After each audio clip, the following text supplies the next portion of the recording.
For anyone immersed in the world of global trade, commercial shipping is, well, it's the undisputed backbone. It's huge. Absolutely. A constantly evolving, really complex industry that quietly moves the world. Right. But even within this massive field, how do you actually stand out or maybe even just get your start? That's the big question, isn't it? Yeah. So today, we're doing a deep dive into the Institute of Chartered Shipbrokers, the ICS. Mm. We're going to explore its qualifications, which are known globally, and what it really takes to build a career in this, well, dynamic field. And we've got some good stuff to draw on here. We do. We've pulled together like a whole stack of sources, stuff from the ICS itself, insights from a major player like Clarkson's, and even, real-world experiences from professionals who've actually walked this path. Yeah, people on the ground. Exactly. So our mission really is to pull out the most important bits of knowledge, give you a shortcut maybe to being well-informed about this crucial industry. Kind of demystify it a bit. Yeah.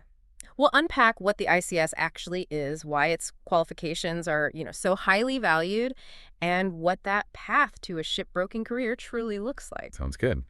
Where should we begin? Okay, let's kick things off by really understanding the basics, the foundation. What exactly is the Institute of Chartered Shipbrokers? And what's its story? It has quite a history, right? It really does. And what's fascinating is that the ICS isn't some new thing. It's the professional body for commercial shipping. And it was actually founded way back in 1911 in London, naturally. The hub of shipping back then. Precisely.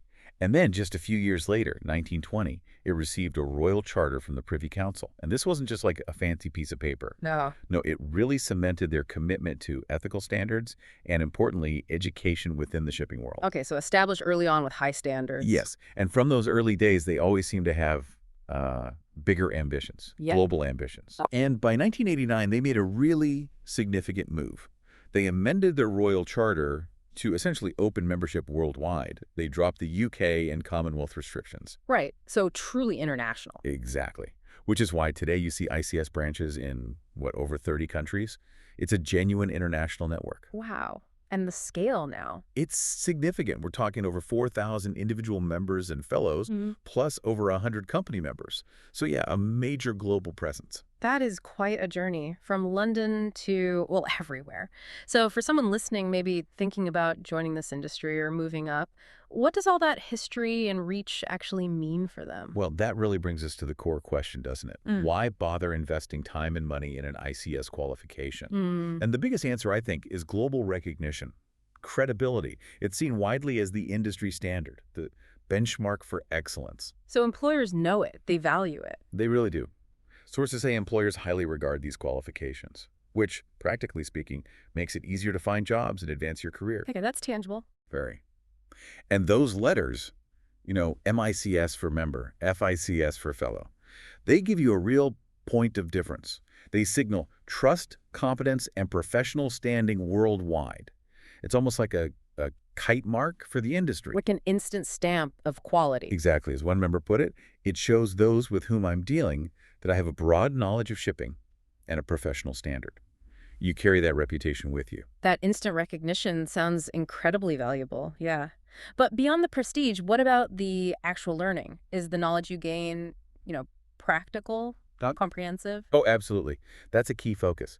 The ICS courses really zero in on the practical aspects to the shipping industry. Not just academic theory, then? No, the curriculum is actually designed with input from working professionals, so the knowledge you gain is directly applicable, real-world stuff. That makes sense. Keeps it relevant. Totally. And it helps you stay updated on industry trends and developments, which, as you know, is vital in shipping. Things change fast. So what are the levels? How does it structure the learning? Right. There are three main tiers. You've got the foundation diploma, then the advanced diploma, and the top level is the professional qualifying examinations, or PQE. PQE. Okay. And what kind of subjects are we talking about? It's pretty comprehensive. There are compulsory papers like Introduction to Shipping, legal principles in shipping business, economics of sea transport and international trade. That one's compulsory for the PQE in shipping business. Okay, the core stuff. Exactly. And then you can specialize. Things like dry cargo chartering, tanker chartering, ship sale and purchase, marine insurance, shipping finance, even port agency. Really lets you drill down. That does sound thorough. So we've got the recognition, the practical knowledge, but let's get to the brass tacks here. How does this actually translate into career impact? What doors does it really open? Yeah, good question. It absolutely opens doors to, well, a wide range of career paths. Shipbroking, obviously, Yeah. but also ship management, chartering, operations. And promotions, salary. Definitely linked to promotions and salary increases. Yeah. We found some great anecdotes in the sources. One person went from sales coordinator to deputy GM in another shipping company. Another started as a water clerk Wow. and ended up becoming a managing director of a UK-wide ship agency company. That's quite a jump. It really shows the potential trajectory, doesn't it? It gives employers that comfort and a belief that you have got the minimum international standard. Plainly put, it made me more employable. Can't argue with that. What about networking? Is that part of the deal? Huge part, maybe bigger than people realize initially. You get access to this global network of 4,000 maritime professionals. So connections, knowledge sharing. Valuable connections, definitely. Yeah. Knowledge sharing, potential collaborations. It can be career defining. As one member said, it brings you into a group of people that you might not have met before. Fosters a community feel. Very much so. Oh. An international kindred spirit, as someone described it. And beyond just individuals connecting, the ICS itself, through its Federation Council, has real clout. They lobby governments on things like customs, immigration, issues that directly affect members. And they represent members on big international bodies like FONASPA, BIMCO. So they have a voice at the policy level. A significant one. They ensure the members' interests are heard when rules are being made. Okay, that's powerful. Are there other perks? Member resources? Oh yeah, quite a few. Individuals get a quarterly digital magazine, the shipping network, access to member-only webinars, an annual membership card, discounts on publications. Nice. And this one caught my eye as specific detail. Members get a 1 year's free subscription to ShipNext, which is apparently worth nearly $1,000. Wow, okay. That's a serious benefit. And for companies? Companies benefit too. Yeah. They get the chance to voice opinions and partake in discussions on legislative changes, access standard trading conditions, get info on national and international developments. It keeps them plugged in. That's a really comprehensive package. Career boost, knowledge, network, advocacy, resources. So let's pivot slightly. Let's talk about actually getting started. For someone listening, maybe intrigued by this field, do you need a specific shipping background to even begin, or are there other ways in? This is where it gets interesting and maybe a bit surprising. Our sources, including major players like Clarkson's, were pretty clear. Quote, in a word, no. No! Really? For shipbroking? Really, a specific shipping qualification isn't essential for, say, an entry-level shipbroking role. So what are they looking for then? Recruiters tend to look for evidence that you have developed skills, complementary to those required. Think business acumen, economics, law, maybe languages. Transferable skills? Exactly. We saw examples in the sources of people who studied absolutely nothing related to shipping. Someone even studied classics. Classics. Okay, that's encouraging for people considering a switch. What about work experience? It can be an advantage, sure. But the consensus seems to be it's far from essential to get that first foot in the door. That really does open it up. So if you don't need the background, but you do need the skills, how do you then tackle these ICS exams and, navigate getting that first job? Right, so on to the practicalities of studying and exams. There's an annual registration fee for 24-25, it's 142 COPE, and then an exam entry fee per subject, $179, but you can get discounts if you enroll early. And how do you actually study? Are there courses? Yeah, you've got options. There's the ICS Online Academy, something called tutorship, where you can just get the course materials and do self-study. Flexible, really. And the exams themselves, multiple choice, essays? They are descriptive type, so essay-based, 3 hours long, pass mark is 50%, and you get a distinction at 80%. Okay. Any tips for actually passing these things? They sound rigorous. They are. Some key advice from those who've done it: really hit the nail on the head and address the question directly. Don't waffle. Yeah. And stay updated on current affairs affecting shipping. Understand the ground reality. Examiners like to see you connect theory to what's actually happening. Think about, the impact of a geopolitical event or even a natural disaster on trade routes. Real-world application. Exactly. Regularly reading shipping magazines like Tradewinds, Hellenic Times, and market reports from the big brokers like Fernley's, SSY, Clarkson's is crucial. The ICS also gives you a list of reference websites. That's helpful. What about exemptions? If you already have, say, a relevant degree. Yes, exemptions are possible. If you've got relevant qualifications or experience from the last 7 years, you can apply for exemptions. It's for a maximum of 4 subjects and only for the PQE level. Ah, only PQE.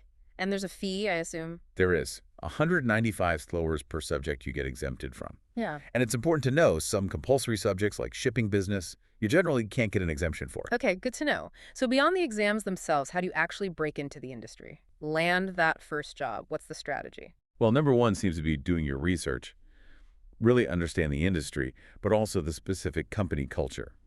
Someone said, quite bluntly, culture is the thing that can make you love or hate your job. That's true in any field, I suppose. Absolutely. And linked to that, don't be afraid to make changes if something isn't right for you. The advice was clear. You are allowed to be wrong. You are allowed to change. Find the right fit. Good advice. What about networking versus just applying online? Networking is seen as valuable, definitely. Connections can be hugely valuable, was one comment. But direct applications via company websites or LinkedIn are also really effective. So keep that LinkedIn profile up to date. Makes sense. Both routes work. Yeah. And what's encouraging is that many good companies, Clarkson's was mentioned again here, actively encourage and often support their new hires to pursue ICS qualifications after they join. Oh, so they'll help you get qualified once you're in. Often, yes. Yeah. It shows they really value it internally, too. One last thing on the education side, is there support available for people who might struggle with the costs? Yes, and this is important. The ICS has an educational fund. It helps individuals complete their studies, and it also funds projects aimed at introducing young people, including those from perhaps less privileged backgrounds, to the maritime world. That's fantastic, building the future talent pipeline. Exactly. It's about ensuring access and opportunity.